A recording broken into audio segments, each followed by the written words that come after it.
মহান স্বাধীনতা ও জাতীয় দিবস উপলক্ষে সহকারী প্রাথমিক শিক্ষক সমাজ বেলকুচি উপজেলা শাখার সম্মানে আলোচনা, ইফতার ও দোয়া মাহফিল অনুষ্ঠিত হয়েছে।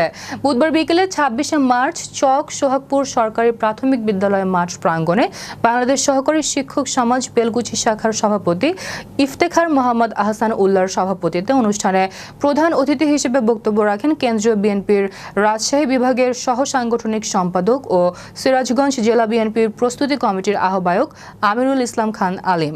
বিশেষ অতিথি হিসেবে উপস্থিত ছিলেন বেলকুচি উপজেলা বিএনপির সাবেক আহ্বায়ক নুরুল ইসলাম গোলাম, পৌর বিএনপির সাবেক আহ্বায়ক হাজী আলতাফ হোসেন প্রামাণিক, সিরাজগঞ্জ জেলা বিএনপির সদস্য গোলাম আজম, বেলকুচি উপজেলা বিএনপির সাবেক সাধারণ সম্পাদক মান্নান সরকার, বেলকুচি থানা বিএনপির সদস্য শফিকুল ইসলাম শফি, থানা বিএনপির সদস্য রেজাউল করিম সহ বিভিন্ন পর্যায়ের নেতৃবৃন্দ উপস্থিত ছিলেন।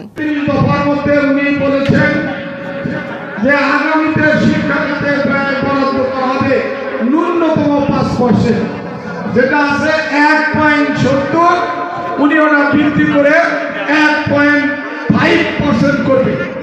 যদি 5% উনি শিক্ষার ক্ষেত্রে ব্যয় করেন, তাহলে আপনাদের যে সমস্যাগুলো রয়েছে, আপনাদের বেতন ভাতা, অন্যান্য যে শিক্ষা উপকরণ সহ যে সমস্যাগুলো রয়েছে, সেগুলো সমাধান করা সম্ভব।